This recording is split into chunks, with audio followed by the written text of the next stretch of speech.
اللہ رب العزت نے اپنی پاک و سچی کتاب قرآن مجید فرقان حمید میں ارشاد فرمایا وَلَنَبْلُوَنَّكُمْ بِشَيْءٍ مِّنَ الْخَوْفِ وَالْجُوعِ وَنَقْصٍ مِّنَ الْأَمْوَالِ وَالْأَنفُسِ وَالثَّمَرَاتِ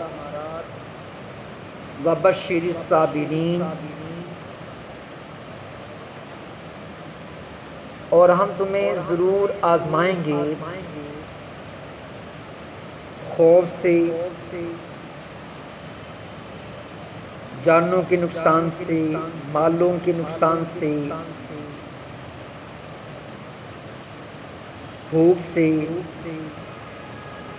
اور خوشخبری دے دو صبر کرنے والوں۔ اللہ تعالیٰ نے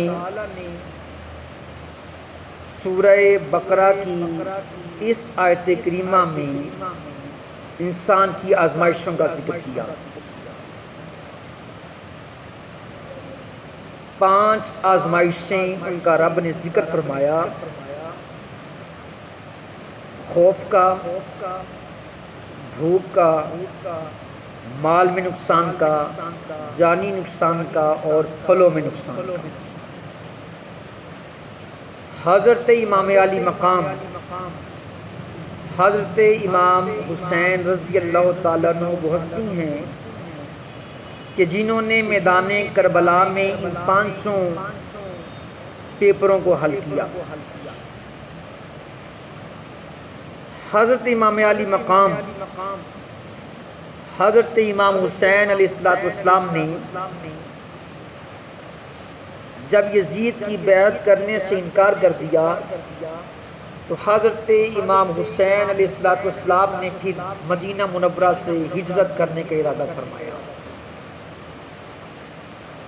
آپ مدینہ منورہ سے ہجرت کر کے مکہ معظمہ میں تشریف لائے، اور مکہ معظمہ میں حضرت امام علی مقام حضرت امام حسین علیہ السلام نے آ کر نہ کسی سے اپنے حق میں بیعت لی اور نہ یزید کے خلاف کسی سے بیعت لی۔ ادھر سے کوفہ والوں نے آپ کو بار بار خط لکھے کہ اے امام حسین علیہ السلام، آپ کوفہ تشریف لائیں اور ہمیں یزید بدبخت لعین فاسق و فاجر سے نجات دلوائی۔ تو آپ نے حالات کا جائزہ لینے کے لیے اپنے بھائی حضرت مسلم بن عقیل رضی اللہ تعالیٰ عنہ کو کوفہ روانہ فرمایا کہ وہاں پر جا کر حالات کا جائزہ لیں۔ جب آپ کوفہ تشریف لائے، آپ کے ساتھ آپ کے 2 شہزادے، آپ کے بیٹے وہ بھی موجود تھے، تو کوفہ والوں نے حضرت امام مسلم رضی اللہ تعالیٰ عنہ کے مبارک ہاتھوں میں ہاتھ دے کر حضرت امام حسین علیہ السلام کی بیعت کی۔ اس وقت کوفے کا گورنر نعمان بن بشیر تھا جو اہل بیت سے محبت کرنے والا۔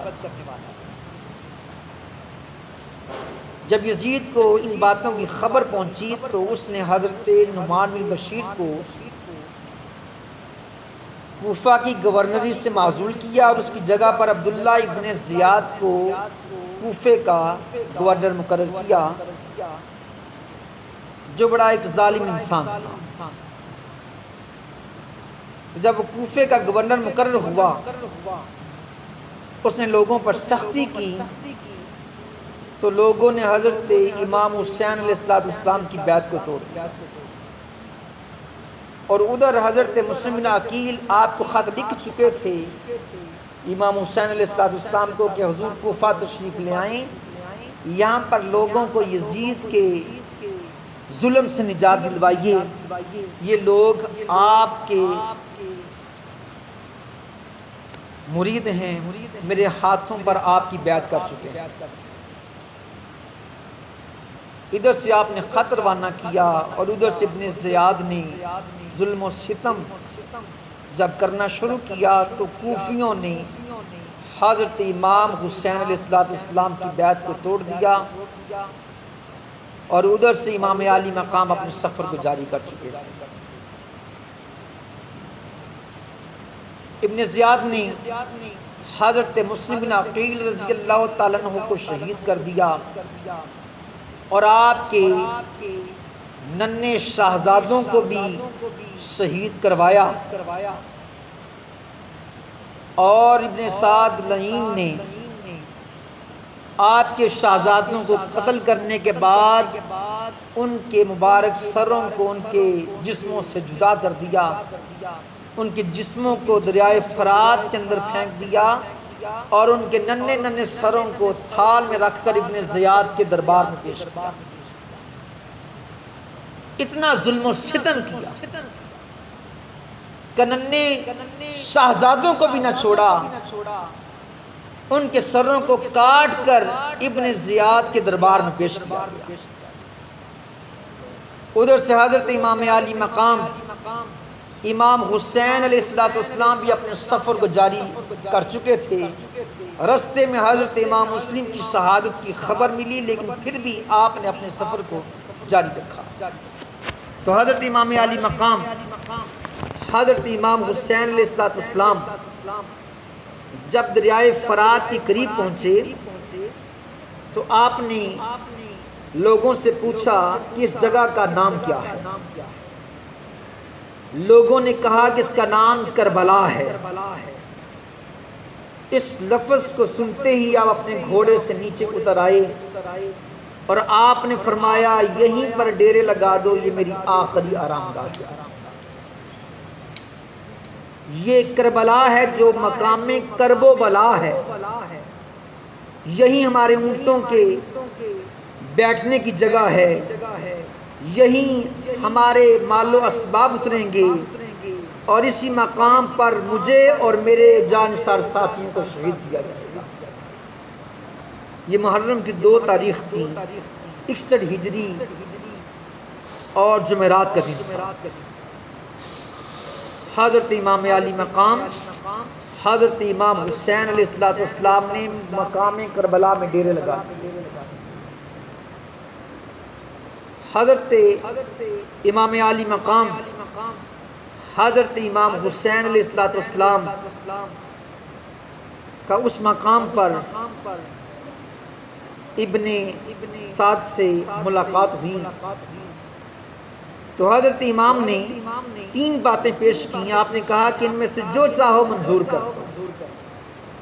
نمبر 1، جہاں سے میں آیا ہوں وہیں مجھے واپس چلے جانے دو۔ نمبر 2، مجھے کسی سرحدی مقام پر لے چلو، میں وہیں رہ کر اپنا وقت گزاروں گا۔ یا تیسرا، مجھے سیدھا یزید کے پاس دمشق لے چلو، اطمینان کے لیے تم بھی میرے ساتھ چلو، میں یزید کے پاس پہنچ کر براہ راست اپنے معاملات یزید سے طے کر لوں گا، جیسے میرے بھائی حضرت امام حسن رضی اللہ تعالیٰ عنہ نے حضرت امیر معاویہ رضی اللہ تعالیٰ عنہ سے طے فرمائی۔ 3 شرطیں امام علی مقام نے رکھی کہ ان تینوں میں سے کسی ایک پر عمل کر لو، لیکن مذاکرات ناکام ہو گئے۔ حضرت امام علی مقام حضرت امام حسین علیہ السلام پر 7 محرم کو پانی بند کر دیا۔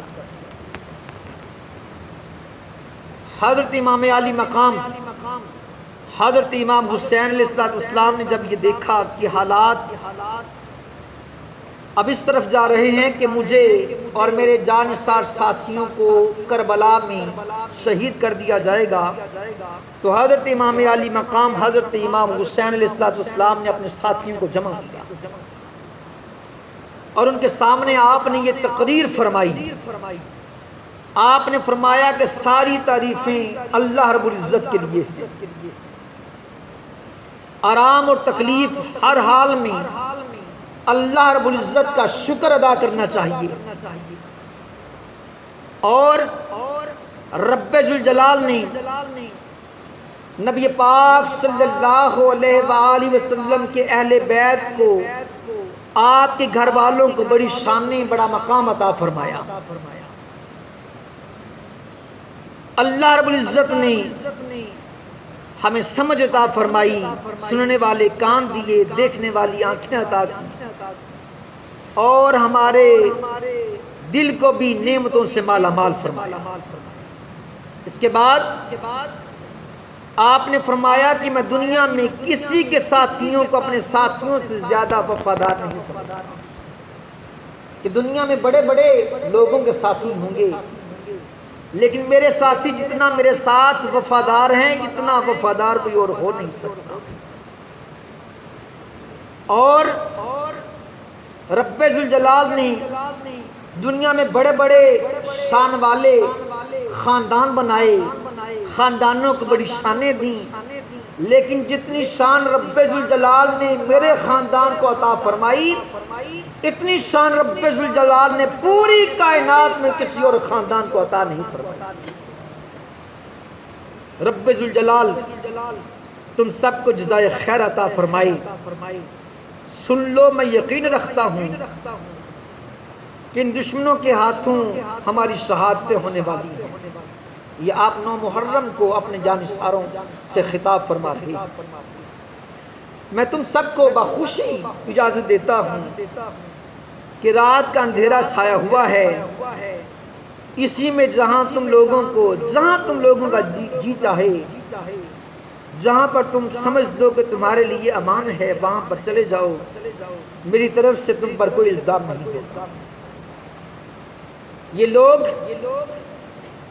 میرے قتل کے در پہ ہیں، جب مجھے قتل کر لیں گے تو پھر کسی دوسرے کی طرف متوجہ نہیں ہوں گے۔ حضرت امام علی مقام حضرت امام حسین علیہ السلام کے بھائی حضرت عباس علمدار رضی اللہ تعالیٰ عنہ،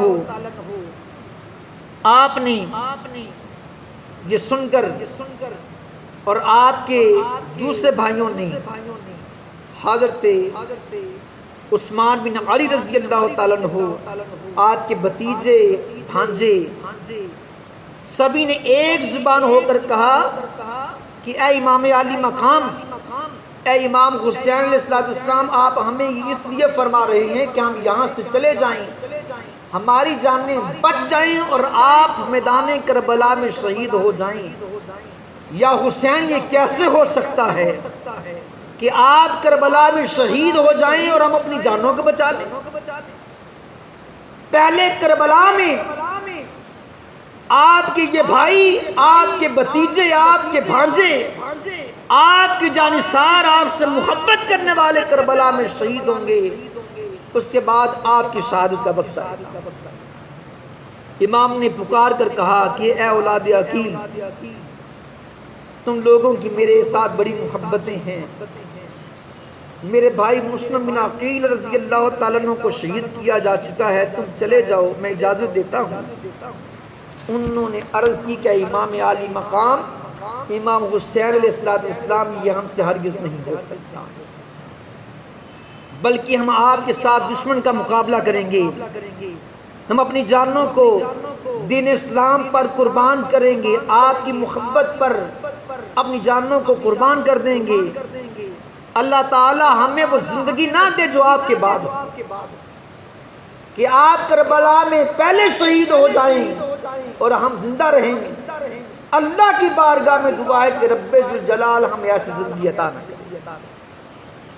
حضرت مسلم بن اوس اسدی رضی اللہ تعالیٰ عنہ کھڑے ہو گئے اور کہا کہ ہم آپ کو چھوڑ کر چلے جائیں، یہ ہم سے ہرگز نہیں ہو سکتا۔ خدا کی قسم، میں ان دشمنوں سے اپنے نیزہ کے ساتھ جنگ کروں گا، یہاں تک کہ میرا نیزہ ان کے سینوں میں ٹوٹ جائے، اور تلوار چلاؤں گا جب تک میرے جسم میں جان ہے، میں اپنی تلوار بھی چلاؤں گا، نیزوں سے بھی ان پر حملہ کروں گا۔ خدا کی قسم، اگر میرے پاس کوئی ہتھیار نہ ہوا، نہ تلوار ہوئی، نہ نیزہ ہوا، تو میں پتھروں کے ساتھ بھی ان سے جنگ لڑوں گا، لیکن امام علی مقام امام حسین علیہ السلام آپ کو چھوڑ کر چلا جاؤں، یہ کیسے ہو سکتا؟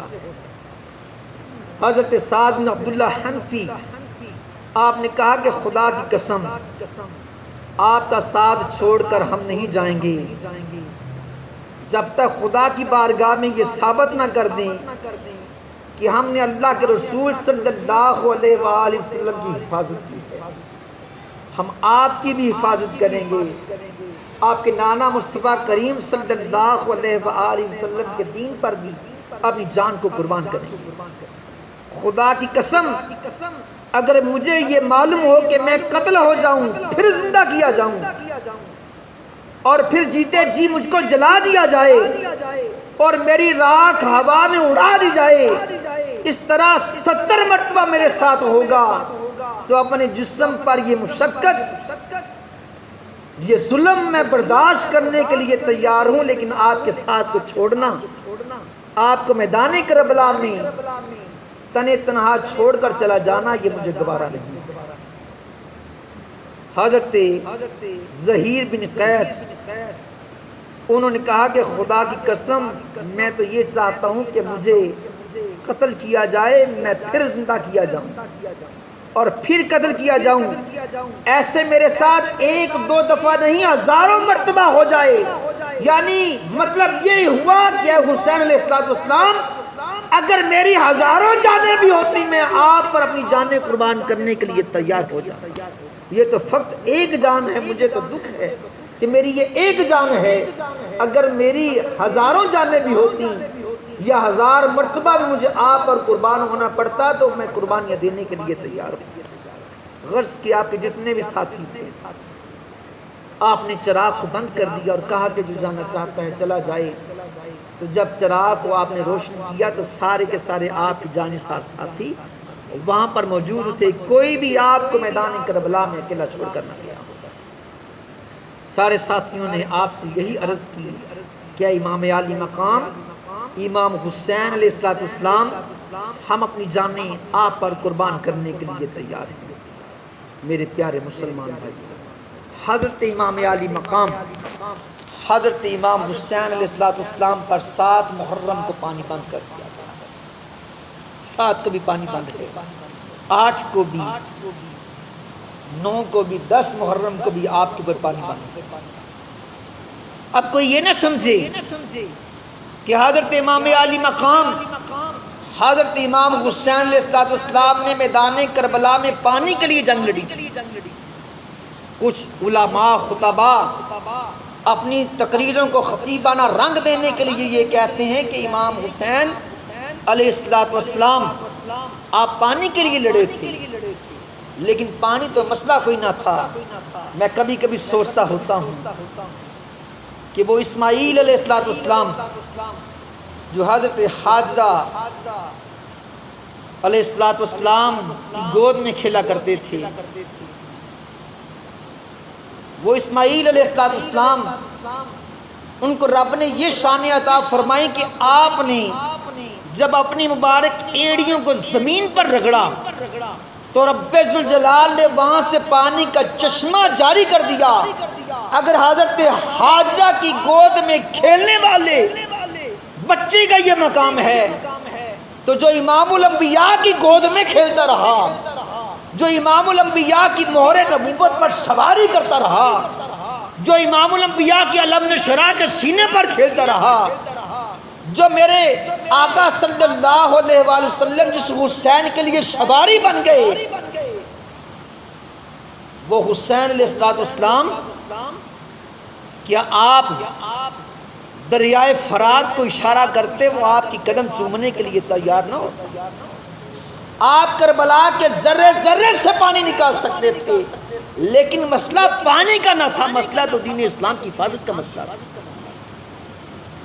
حضرت علامہ معین کاشفی رحمۃ اللہ تعالی علیہ اپنی کتاب کے اندر ایک واقعہ نقل فرماتے ہیں۔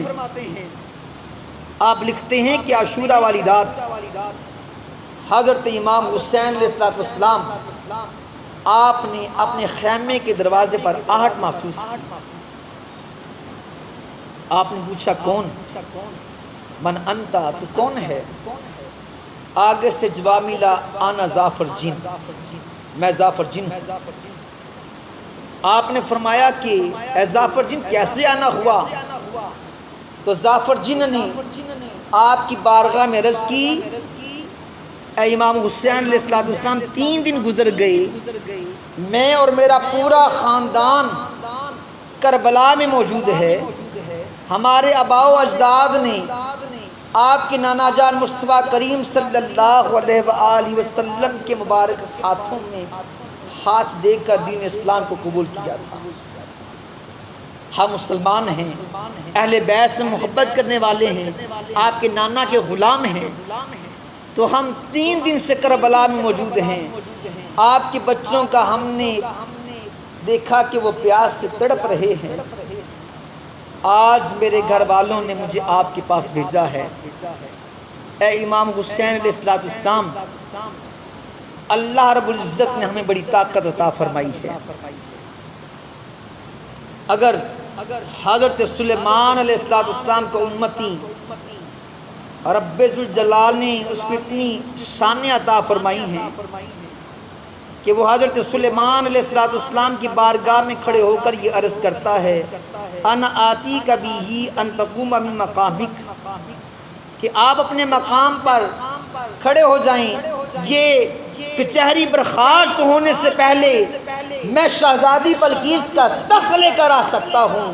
یہ تو حضرت سلیمان علیہ السلام کے امتی جن کی یہ شان ہے کہ وہ آپ کے دربار کے ختم ہونے سے پہلے شہزادی بلقیس کا تخت لا سکتا ہے، تو آپ کے نانا مصطفیٰ کریم صلی اللہ علیہ وآلہ وسلم تو حضرت سلیمان علیہ السلام کے بھی نبی، تو رب نے مجھے بھی اتنی شانیں عطا فرمائی ہیں۔ آپ کی حکم کا انتظار ہے، حکم کریں ہم دریائے فرات کا رخ آپ کے خیموں کی طرف موڑ سکتے ہیں۔ تو حضرت امام عالی مقام حضرت امام حسین علیہ السلام نے فرمایا، اے ظافر جن تو کیسی بات کر رہا ہے، میں بھی سورج کو موڑنے والے، چاند کو توڑنے والے کا نواسا ہوں، اگر میں دریائے فرات کو اشارہ کروں وہ میرے قدم چومنے کے لیے تیار ہے۔ ہم تو حوض کوثر کے والی ہیں، رب نے ہمیں بڑی شانیں عطا فرمائی ہیں، لیکن یہاں پر میں پانی کے لیے نہیں آیا، میں تو اپنے نانا مصطفیٰ کریم صلی اللہ علیہ وآلہ وسلم کے دین کی حفاظت کے لیے آیا ہوں۔ اگر میں دریائے فرات کو اشارہ کروں وہ میرے قدم چومنے کے لیے تیار ہے، یہ میری کرامت ہوگی۔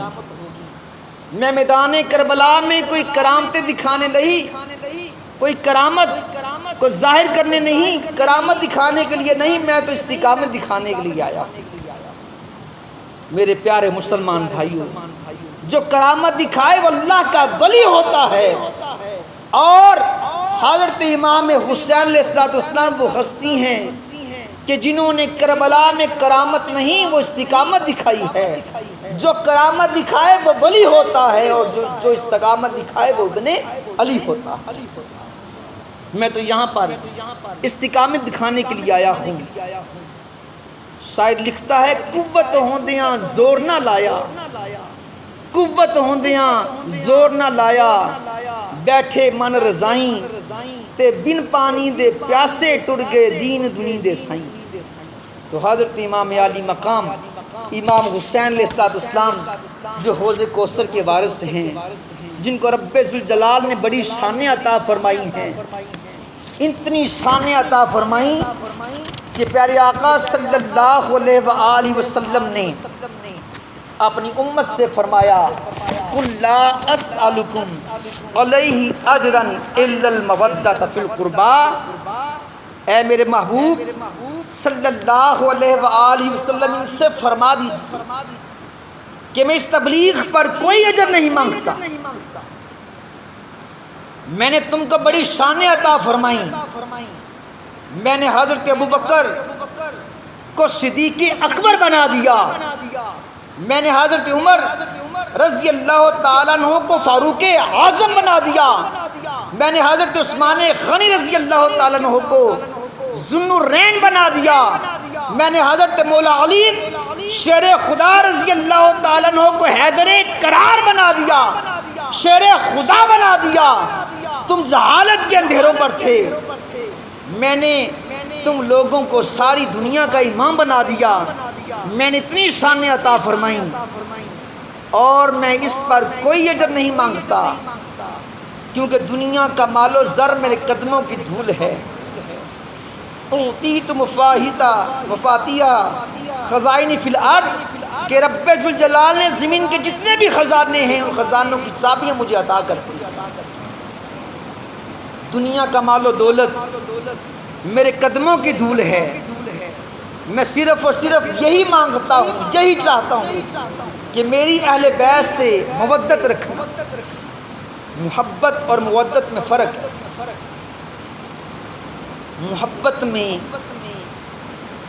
محبت کرنے والا اپنے محبوب کے بغیر زندہ رہ سکتا ہے، لیکن مودت میں اپنے محبوب کے بغیر زندہ نہیں رہ سکتا۔ جیسے مچھلی پانی سے محبت کرتی ہے، اب مچھلی کو پانی سے جدا کریں، علیحدہ کریں، کیا مچھلی زندہ رہ سکتی ہے؟ وہ 2-4 گھڑیوں میں دم توڑ دے گی، اس کی جان نکل جائے گی، ختم ہو جائے گی۔ یعنی کہ رب ذوالجلال نے اپنے پیارے محبوب کو فرمایا، اے میرے محبوب صلی اللہ علیہ وآلہ وسلم، اپنے غلاموں سے، اپنے امتیوں سے فرما دو کہ وہ تیری اہل بیت سے ایسے محبت کریں کہ تیری اہل بیت کی محبت کے بغیر وہ زندہ رہ ہی نہ سکے۔ اتنی شان رب ذوالجلال نے اہل بیت کو عطا فرمائی۔ اور میدان کربلا میں نبی پاک صلی اللہ علیہ وآلہ وسلم کے نواسے حضرت امام حسین علیہ السلام آپ دین اسلام کی حفاظت کے لیے آئے تھے۔ کچھ جاہل لوگ یہ بھی کہنا شروع ہو گئے، آج کل کے دور میں یہ بھی کہتے ہیں کہ میدان کربلا میں جو جنگ ہوئی، وہ جو جنگ تھی وہ جنگ دین کے لیے نہ تھی، وہ جنگ تو خلافت کے لیے جنگ تھی، اقتدار کے لیے جنگ تھی۔ اب دیکھیں کہ رب ذوالجلال نے اہل بیت کتنی شان عطا فرمائی کہ رب ذوالجلال نے ان کو دنیا میں بھی شان عطا فرمائی ہیں، آخرت میں بھی شان عطا فرمائی ہیں۔ یہ کیسے ہو سکتا ہے کہ امام علی مقام اقتدار کے لیے میدان کربلا میں گئے؟ آپ تو دین اسلام کی حفاظت کے لیے میدان کربلا میں گئے۔ حضرت امام علی مقام حضرت امام حسین علیہ السلام نے میدان کربلا میں اپنی جو جانیں قربان کی، یہ دین اسلام کی حفاظت کے لیے قربان کی۔ اور حضرت امام علی مقام حضرت امام حسین علیہ السلام نے طاقت ہونے کے باوجود، آپ چاہتے تو کرامت بھی دکھا سکتے تھے، لیکن آپ نے استقامت دکھائی۔ میں اپنی تقریر کو ان الفاظ پر ختم کروں گا۔ پیر نصیر الدین شاہ گولڑوی رحمۃ اللہ تعالی علیہ آپ فرماتے ہیں، خواہ یہ میری فراست ہے کہ نادانی ہے، خواہ یہ میری فراست ہے کہ نادانی ہے، حب اولاد علی شرط مسلمانی ہے۔ یا حسین ابن علی جھوم کر ہم جو سنائیں گے ترانہ تیرا، یا حسین ابن علی جھوم کر ہم جو سنائیں گے ترانہ تیرا، تو بخش دے گا تیری خاطر ہمیں نانا تیرا۔ ہم تو ان کے ترانے اس لیے گاتے ہیں کہ ان کے ترانوں کی وجہ سے، اہل بیت سے محبت کی وجہ سے رب ذوالجلال ہمیں دنیا میں بھی کامیابی کی زندگی عطا فرمائے، اور مرنے کے بعد بھی حب اولاد علی کی وجہ سے رب ذوالجلال ہماری مغفرت فرمائے۔ انشاءاللہ عز و جل اگلے جمعۃ المبارک حضرت امام علی مقام اور حضرت امام حسین علیہ السلام کے جانشاروں کی، آپ کے ساتھیوں کی شہادتیں بیان کی جائیں گی۔ تمام دوستوں سے درخواست ہے برائے مہربانی وقت پر تشریف لے آیا کریں، اور اہل بیت کی محبت میں ان کے ترانے سنیں۔ ان کے ترانے سنیں گے، رب دنیا میں بھی کامیابیاں دے گا اور آخرت میں بھی کامیابیاں دے گا۔ یا حسین ابن علی، یا حسین ابن علی جھوم کر ہم جو سنائیں گے ترانہ تیرا، تو بخش دے گا تیری خاطر نانا ہمیں نانا تیرا۔ وما علینا الا البلاغ۔